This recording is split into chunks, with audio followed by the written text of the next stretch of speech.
1500 रुपये आज मिळाले आणि उद्या तुमचा भाऊ म्हणून जर सरकारला विनंती केली की हे 3000 रुपये हे 1500 रुपयाचे 3000 झाले पाहिजे, हे कधी म्हणू शकतो आपण? जेव्हा भर भरून त्यांना तुम्ही आशीर्वाद द्या. ज्यांनी आशीर्वाद दिला नाही तर मी तुमचा भाऊ आहे, ते 1500 रुपये खात्यातून वापस घेऊन घेईल.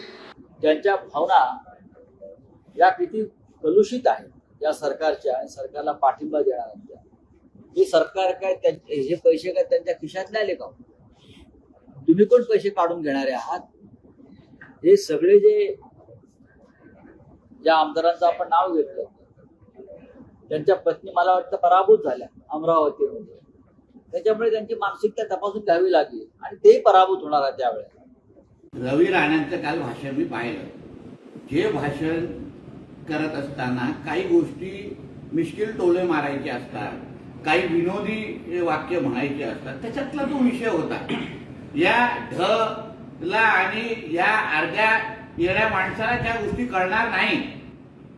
रवी राणा बोलत असताना काय गांभीर्याने बोलत नव्हते, त्यांनी मिश्किल टोला मारला आणि म्हणून तिकडे सगळ्यांच्या हसून टाळ्या पडल्या. स्वतःचे पैसे किंवा कोणाच्या बापदादाचे पैसे नसतात, ते सरकारचे असतात, लोकांच्या टॅक्स मधून आलेले पैसे असतात.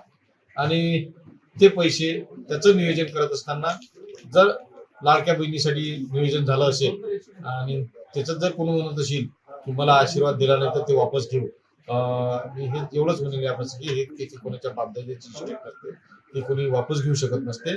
ते शासकीय योजना आहे, शासकीय योजना त्या पद्धतीनं राबवल्या गेली पाहिजे. दूध का दूध पाणी का पाणी. आजकाल भारतीय जनता पक्ष आणि त्यांचे सगळे जे मित्र पक्ष आहेत त्यांनी फेक नॅरेटिव्ह वगैरे असा एक शब्द दिल्लीचा भारतीय जनता पक्षाला पाठ होता, तो आता त्यांच्या मित्र पक्षांनाही पाठ झाला, फेक नॅरेटिव्ह. तर तो फेक नॅरेटिव्हचा भाग त्यांना जे वाटत होतं आता दूध का दूध पाणी का पाणी कसं पोटातलं ओठात आलं